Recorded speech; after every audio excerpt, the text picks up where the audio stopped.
Netflix ne compte jamais s'arrêter avec les mauvaises décisions. Salut à tous, ici Reg, bienvenue dans cette vidéo actualité pour parler vraiment de ce qui s'est passé ces dernières semaines. Et il y a pas mal de grosses actualités que j'ai beaucoup appréciées et d'autres que j'ai évidemment beaucoup moins appréciées. Comme d'habitude, il y aura dans la description et dans le commentaire épinglé les timecodes pour chaque actualité, mais je vous incite toujours à regarder toutes les actus car elles impactent toujours le monde du cinéma et des séries. Et pour votre culture, c'est aussi sympa de savoir ce qui se passe dans cet univers. Première actualité, c'est confirmé de nouveau, même si c'était prévu depuis un moment déjà, le film dans l'espace avec Tom Cruise aura bien évidemment lieu. Universal l'a promis. C'est un film qui va coûter 200 millions de dollars où Tom Cruise va aller dans l'espace et sera le premier civil, normalement, sauf si quelqu'un le dépasse d'ici là, à quitter la station spatiale, l'ISS, évidemment pour les besoins d'un film, et je trouve ça un peu délirant. D'un côté, je me dis, mais à quoi bon, parce qu'on peut déjà faire des films dans l'espace sans problème, sans aller dans l'espace, et en plus c'est polluant, c'est compliqué et tout, c'est vraiment n'importe quoi. Et de l'autre côté, je me dis, est-ce que c'est pas un peu le but du cinéma d'aussi aller chercher ces choses complètement folles, d'aller pousser le genre du cinéma pour proposer quelque chose d'unique? Et ça, c'est typiquement ce que Tom Cruise ferait et ce qu'il va faire. Peut-être c'est pas écologiquement et même peut-être d'un point de vue scénario, le film peut être nul, hein, mais en même temps, si on a cette attitude-là, tout ce qu'on va voir dans notre vie, c'est des Marvel qui sont faits dans des studios. On va quand même aller le voir juste parce que c'est dans l'espace, parce que ça pousse le genre du cinéma encore plus loin. Donc je suis un peu partagé, même si j'ai clairement hâte de voir ce film, faut pas déconner non plus. Je suis content qu'il le confirme et je pense que le film sortira d'ici quelques années, parce que d'un point de vue logistique, je pense que ça va être infernal, et je me demande si tout sera filmé dans l'espace ou juste quelques éléments, parce qu'ils peuvent filmer genre juste un tiers du film dans l'espace et le reste en studio, pourquoi pas? Pour montrer des folies, ça sera compliqué dans l'espace, vu les mesures de sécurité et tout qu'il faut avoir. Et comment est-ce qu'on met une équipe de tournage dans l'espace et tout? Enfin, c'est n'importe quoi. Est-ce que ça va être des robots qui vont filmer et tout? Juste d'un point de vue logistique, j'ai envie que ce film se fasse. Prochaine actualité, le film Barbarella, adapté évidemment d'une BD française des années 60 me semble, va de nouveau sortir. Ça sera un remake et ça sera avec Sydney Sweeney. Bon, je connais pas très bien Barbarella, mais de ce que j'ai lu, je sais pas comment ça va passer en 2022. Voilà, c'est tout ce que j'ai envie de vous dire, mais c'est un film qui va en effet avoir lieu. Robbie Coltrane est malheureusement décédé à l'âge de 72 ans. Il était principalement connu pour avoir joué Hagrid dans Harry Potter, et il y a beaucoup d'extraits behind the scenes de la saga Harry Potter qui passent, où il disait que lui ne va pas survivre, mais Hagrid, lui, va survivre, et c'est assez touchant la manière dont il a dit, parce qu'il pensait à ses enfants, à ses petits-enfants, et en effet, c'est toujours triste quand on voit une figure qui a bercé la jeunesse de beaucoup d'enfants nous quitter comme ça. Kenneth Branagh va revenir interpréter Hercule Poirot dans un troisième film. Alors vous savez ce que j'ai pensé du précédent, que je n'ai pas du tout aimé. On sait pas si c'est lui qui va le réaliser cette fois-ci, mais en tout cas le personnage va revenir dans une adaptation de Her Hunting in Venice d'Agatha Christie. Pour le coup, je n'ai pas lu celui-ci, j'avais lu les précédents, mais pas celui-ci. Si c'est mieux, écoutez, ça sera difficile de dire non, parce que les whodunit, c'est toujours sympa d'après moi. Enfin, quand c'est bien fait, évidemment. Adam Sandler va jouer dans le prochain film des frères Safdie, et oui, le grand retour après leur collaboration dans Uncut Gems. Ils vont probablement refaire des dingueries, donc j'ai hâte de voir ce que ça va donner, Uncut Gems étant un film absolument exceptionnel. Martin Scorsese en a marre de l'obsession du cinéma par rapport au box-office depuis les années 80. Il en a marre de toujours voir les chiffres, les chiffres et les chiffres. J'ai l'impression que depuis quelques années, Martin Scorsese se déchaîne, et il a raison, hein, parce que le cinéma que lui a connu et que lui a révolutionné aussi, hein, c'est quand même l'un des grands papas du cinéma contemporain. Lui est extrêmement énervé par rapport à cette obsession et il l'assume. Il en a marre que des films se fassent uniquement pour l'argent et que c'est une mode qui existe depuis les années 80, les blockbusters, et il a raison au final, hein. Maintenant on parle beaucoup d'argent, de blockbusters, et on parle plus forcément toujours de films, surtout avec les grosses productions, là où à l'époque les blockbusters étaient avant tout des films et pas des produits, et il a raison sur ça. Ça veut pas dire qu'on peut pas apprécier les deux, bien sûr, mais il regrette un temps où le cinéma était différent, et je comprends. Ça peut faire un peu vieux con pour beaucoup, hein, mais en vrai il a raison. Les blockbusters à l'époque étaient clairement meilleurs, si on parle que de blockbusters, hein. Et il y a des films qui aujourd'hui ne se font plus à cause de cette obsession de l'argent, du streaming et des choses comme ça. Et vous le connaissez, Martin Scorsese, il a réalisé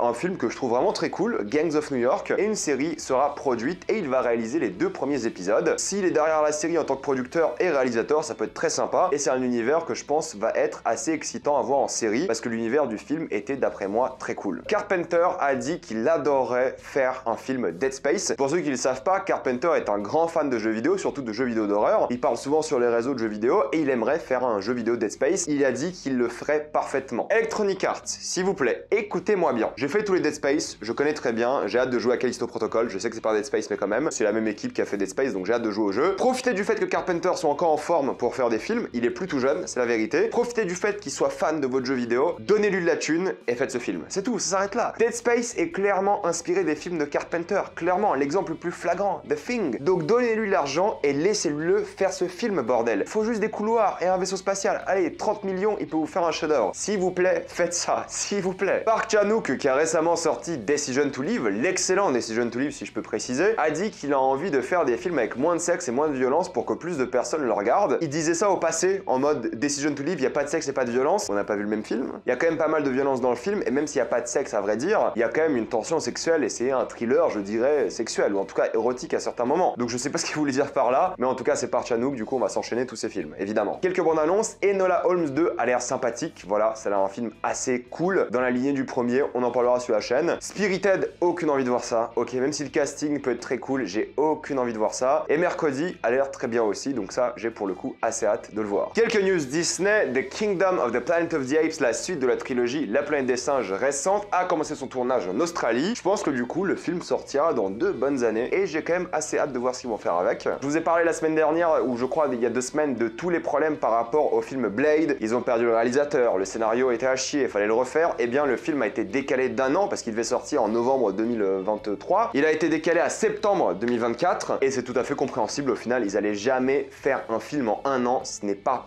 possible, surtout pour une grosse production comme ça. Du coup, le film ne sortira pas tout de suite, et tant mieux. Je préfère qu'ils prennent leur temps pour faire un bon film, surtout vu l'acteur qui est présent, hein, Mahershala Ali, plutôt que rusher et faire n'importe quoi. Deadpool est décalé de septembre à novembre. Alors c'est marrant parce que du coup, Blade s'est positionné juste avant. Je sais pas s'il y aura un lien entre Deadpool et Blade, mais du coup, Deadpool est décalé de 2 mois. Secret Wars ne sortira en effet pas 6 mois après Kang Dynasty, mais 1 an plus tard. Il a donc été décalé d'encore 6 mois, et il sortira en mai 2026. Et Oscar Isaac a confirmé que Moon Knight reviendra dans le MCU. On sait qu'une saison 2 est grosso modo prévue pour l'instant, même s'il n'y a rien d'officiel. J'espère revoir Moon Knight sur grand écran pour lui donner un peu plus d'effets spéciaux déjà. Mais Oscar Isaac, vu le talent d'acteur et vu à quel point il a aimé jouer Moon Knight pour le coup, ça serait vraiment cool de le revoir. Voilà une nouvelle affiche du film Pinocchio. Ça a l'air d'être trop bizarre, mais c'est un film de Del Toro, du coup on va clairement regarder ça sans hésiter. Netflix a annoncé avoir sorti 159 séries originales au dernier trimestre, c'est de la folie. Et c'est ce que je dis tout le temps, il y a beaucoup trop de séries qui sortent et on est en overdose totale de contenu, ça rend fou. Honnêtement, c'est désagréable et je n'aime pas du tout ça. Après, vous allez me dire, il y en a pour tout le monde, hein, mais on est noyé dans trop de séries, et 159, c'est délirant. C'est officiel, c'est prévu depuis un moment, mais les pubs vont arriver début novembre sur Netflix. Alors évidemment, si vous avez un abonnement qui coûte cher comme le mien via Canal+,